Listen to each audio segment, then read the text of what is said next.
Hi everyone, you beautiful New Zealanders. Well, we're going to be talking about Treaty for Dummies. Remember, we're going through a series on this. So in today's video, I'm continuing to explain the meaning of Article 1. Today I'm going to show more proofs that Maori ceded sovereignty in 1840. Now we've been going through this and I've given you 2 proofs already. So here we go. Article 1 of the treaty is all about sovereignty. The British were certain that the Maori chiefs ceded sovereignty. Maori activists today assert that the chiefs did not cede sovereignty, so who's right? Well, the only way to know is to prove the case. So this is what we're going to do today. There are 8 proofs that Maori ceded sovereignty. In the last video I showed the first 2 proofs. They were the speeches of the chiefs. You'll remember that the chiefs were anxious about ceding sovereignty before the day of the signing. So when they signed, they knew what they were doing. They ceded sovereignty. Number 2, the fact that the treaty exists. You'll remember that Hobson had been instructed by Lord Normanby to pull out of New Zealand and not to carry on with colonization if the chiefs did not cede sovereignty. That fact that they carried on shows beyond doubt that the chiefs ceded sovereignty. Okay, here's Article 1. The chiefs of the Confederation of United Tribes and the other chiefs who have not joined the Confederation cede to the Queen of England forever the entire sovereignty of their country. So it's all about sovereignty. So here's the third proof. It's the KOHIMARAMA Conference 1860. Now that is a phenomenal photo that somebody has taken of that conference in 1860. That is KOHIMARAMA. If you know it, KOHIMARAMA today, that is the most built up area in Auckland, chock-a-block with houses, but look at it in 1860 and notice the upmarket beachfront batches there on the beach, just with thatch roofs and straw pretty much. Wow, how things have changed. So, what happened at this KOHIMARAMA conference in 1860? 112 chiefs met for a whole month. After the chiefs had signed the treaty in 1840, they had had 20 years to think about what they had done back then. Now, usually when people have time to think about things, they come to a place of clarity. Is that not true? So at the end of this conference, the chiefs moved and passed a series of resolutions. This was a very, very significant conference. They were unanimous that they ceded sovereignty to the Queen at Waitangi in 1840. So on the left is an extract from the actual notes of the conference, and let's read that together. That says, the heading is the Proceedings of the KOHIMARAMA Conference, Resolution adopted by the conference on the 10th of August 1860. The chiefs, having assembled in the conference hall, Paikea, that's a chief, rose and proposed the following resolution. Quote, that this conference takes cognizance of the fact that the several chiefs, members thereof, are pledged to each other to do nothing inconsistent with their declared recognition of the Queen's sovereignty, doesn't get any clearer than that, and of the union of the two races. Also, to discontinuance all proceedings tending to a breach of the covenant, that's the treaty, here solemnly entered into by them. So they're saying, we definitely ceded sovereignty, we want to unite the two races, and we don't want to do anything to break the treaty. That was it. Seconded by Te Manahira Ruia. Mr. McLean then said, quote, let those chiefs of the conference who approve of this hold up their hands. That's 112 chiefs. The resolution was carried unanimously. So there you go. Very, very clear. Not ambiguous in any way whatsoever. So this is what some of the chiefs said. By the way, the photos I have of the chiefs is not necessarily the right photo. I just couldn't find some of the actual chiefs, so I just got a photo of a chief. Wiki Refi of Ngāti Porou said, quote, we are all under the sovereignty of the Queen, but there have also been other authorities over us sanctioned by God and the Queen, namely our ministers. So he's pretty clear they ceded sovereignty. Ramona in Otaki said, quote, you over there, the Pakihas, are the only chiefs. The Pakeha took me out of the mire. The Pakeha washed me. This is my word. Let there be one word for all of this island. Then that chief, the final one, said, first God, secondly the Queen, third the governor. Let there be one Queen for us. Make known to us all the laws, that we may dwell under one law. You know what? This guy, Tamati Wakanene, was actually the father of all the chiefs. He was seen as like the big cheese of all the chiefs, and he said this, my desire when Governor Hobson arrived here was to take him as our governor, in order that we might have his protection. Who knows the minds of the Americans or that of the French? He was really saying, you know, who knows whether the Americans will take over here or the French and come and just wipe us out. So carrying on, he says, therefore I say, let us have the English to protect us. Therefore, my friends, he's talking to the chiefs, do I say, let this governor be our governor and this queen our queen. Let us accept the governor as a governor for the whole of us. Let me tell you, ye assembled tribes, I have but one governor. Let this governor be a king to us. Listen again, you people. When the governor came here, he brought with him the word of God, by which we live. And it is through the teaching of the word that we are able to meet together on this day under one roof. Therefore I say, I know no sovereign but the Queen, and I will never know any other. I am walking by the side of the Pākehā. Wow, it doesn't get much clearer than that. And he was seen, like I said, as the senior chief in New Zealand at that time. You know what, the other point that's worth noting here too is the way that Tamati Wakanene over and over says that the governor would be a protector for us, that we come under the governor. And you know what, Debbie Naurapaka and Margaret Mutu and Waititi and these other activists, Willie Jackson, they say Maori only gave the British permission to govern the settlers, but not Maori. Well, this is nonsense. This is total nonsense. The Maori were governed by the governor. That is it. They came under the sovereignty of the Queen. It was the Queen and the governor governing all of New Zealand, not just unruly settlers. So we need to discard as rubbish what these activists are saying, their interpretation of history. It's nonsense. So it is clear from the words of these chiefs that they ceded sovereignty via the Treaty of Waitangi in 1840. They definitely ceded. Just on this proof alone, the recommendation of the Waitangi Tribunal that the Ngāpuhi chiefs of Northland did not agree to cede sovereignty, you know what? It's manifestly incorrect. They are wrong. How do we know? Well, 240 Ngāpuhi chiefs signed the treaty. We know that for a fact. So Ngāpuhi definitely, they ceded. Abolishment of the Waitangi Tribunal is well overdue. Let's just get rid of it. So next I want to show you a video which illustrates how the media are collaborating with the activists to put across the idea to the public that the chiefs did not cede sovereignty. See, this is what goes on. The media is collaborating with activists, and so the public is being washed with propaganda and misinformation. It's pretty tragic. So watch this. Here's an example. Hundreds of thousands of pamphlets dropped in Auckland have angered residents and at least one political candidate.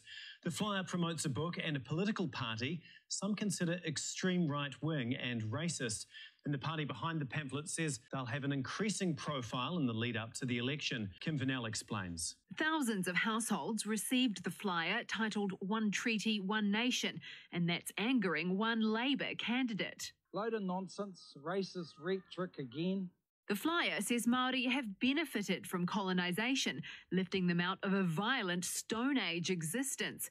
It calls for the Waitangi Tribunal to be abolished and for voters to avoid anyone who believes in so-called race-based privileges. I read it and I tore it up and stuck it in a recycling bin. I was a bit distressed about it.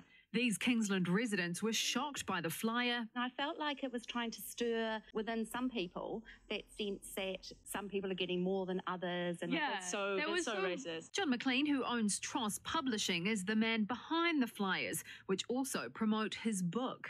The chief ceded the entire country, the sovereignty of the country, to Queen Victoria. So there's only one sovereignty. And this idea of co-governance and partnership is a new idea that has been invented about 170 years later. Don Brash, who wrote one of the chapters in McLean's book, is defending the stance. If you argue for the same standard of citizenship for everybody, you're bizarre. In New Zealand, you're called a racist. John McLean says hundreds of thousands of these flyers have been put in letterboxes across the North Island. He says they've been dropped by volunteers who support his cause and the One Law for All political movement. One Law for All is also promoted in the flyer. Its vice president refused to appear on camera, but in a statement said the movement has been historically ignored by mainstream media, except when it suited the purpose to refer to the party as some sort of anachronistic, subversive, racist redneck group. One Law for All deregistered as a political party in 2015, but says it's upping the ante ahead of this year's election. Kim Vanell, News Hub. Okay, pretty good video that was to illustrate the point that the media is collaborating with the activists to brainwash the population of New Zealand. Now, I want to break some myths today. Today, there are two great myths being propagated by activists. They are both based on Maori not ceding sovereignty in 1840. Well, what are those myths? The first myth is that the natural resources of this country belong to Maori. No. If Maori ceded sovereignty, then all our natural resources, except those privately owned, were given over through cession that sovereignty, to the British government in 1840 for their management on behalf of all the people of New Zealand. So what I'm saying is all New Zealanders own the natural resources of our country. What most Kiwis don't realise is that in the 1840s, the British surveyed the land owned by Maori tribes, tribe by tribe. They did not take their land, they just surveyed them. Titles were issued. Their land often contained rivers, forests, mountains, lakes, and the like. What most Kiwis also do not realise is that Maori went on to sell 92% of their land. Now, I'm going to put a document in the description of this video which actually goes through and proves that that is so. So look for that. Maori land was not stolen, which is what the activists say. Much of that land was purchased by the government, that's Maori land, using taxpayers' money so that all New Zealanders could benefit from their acquisition. So what am I saying? I'm saying all New Zealanders own the natural resources of our country except those privately owned. And at the beginning of New Zealand, no land was taken off Maori like they say. Maori sold it. In fact, before 1840, at least a third of New Zealand had already been sold before the treaty. And I'll put a document in there which actually shows all the sales.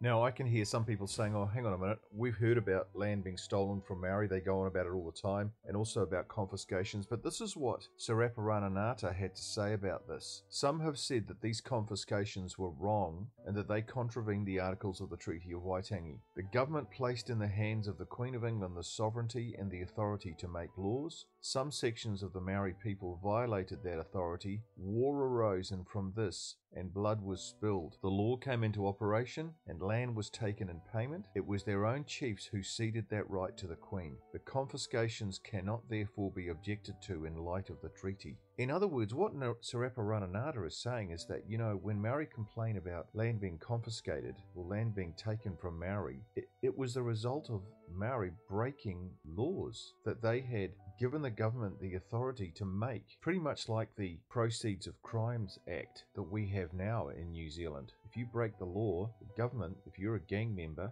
you're a gang, the government can come in and take your stuff because you've gained those assets as a result of crime, and that's a crime. So they can come in and seize your assets, they can take your stuff. And it was the same back in our early history. Some Maori broke the law and they lost some of their land. It was confiscated. And Saraparananata said that was totally legitimate for the government to do that. So there you go. Okay, here's the second myth, that Maori today have the right to self-determination. That's a myth. By this they mean that they have the right through the treaty, they say, to establish a parallel government. No, they do not. If Maori ceded sovereignty, and they did, then as British citizens they became equal before the law with all other citizens. They could have their say in the government of the country by voting in democratic elections. Activists point out that Maori could not vote. What they don't tell you is that it was the same for non-Maori. Only citizens who owned land and individual title could vote. The 1867 Maori Representation Act made it possible for Maori to vote 12 years before their European neighbours. In other words, Maori were favoured. So don't believe the lie of the activists. In fact, it's Maori who were being treated with preferential treatment way back then. When they ceded sovereignty in 1840, they gave up the right to self-government. Who says so? On what authority do we assert these truths? Well, I'll finish with the words of the great Saraparananata. If anybody knew the truth of this issue, he did, so let's hear what he has to say. And he's talking about Article 1. These are but few words, Article 1, but they indicate a complete cession. This was the transfer by the Maori chiefs to the Queen of England forever of the government of their lands. Look at that, the government of their lands. It is the absolute authority over the Maori people which the article transmits into the hands of the Queen and Parliamentary Council. It just doesn't get any clearer than this. He's saying, mate, you guys, you gave over to the government the authority to govern you and all your lands, except that which you privately owned. The main purport was the transferring of the authority of the Maori chiefs for making laws to their respective tribes and sub-tribes under the Treaty of Waitangi to the Queen of England forever. Well said, Saraparananata. Wasn't he an amazing man? You know what, if Maori ceded sovereignty, what are the implications of this? Well, they're huge. I want to draw your attention to this book by John Robinson, who is arguably New Zealand's greatest historian, researcher. He's put out this book that's pretty recent. It's called Who Really Broke the Treaty? It's absolutely brilliant. You can get it from Tross Publishing. He says this: the Crown, the several governors, and the government never broke the Treaty of Waitangi. Wow, that is a big call. All actions were in accord with the accession of sovereignty or the cession of sovereignty and the assertion of British law. A number of Maori chiefs and their iwi committed acts of treason and rebellion in contradiction of the Treaty of Waitangi. All the treaty settlements are based on the Crown having broken the treaty. Since that is not so, all such settlements are a fraud. Whoa, that's a big call, John, and he's absolutely right. There is no justification for the continued existence of either settlements or the Waitangi Tribunal. I'm saying if Maori truly ceded sovereignty, and they did, then all the fisheries, the forests, the land, all state-owned assets given to Maori through, quote, settlements, must be returned to the public domain.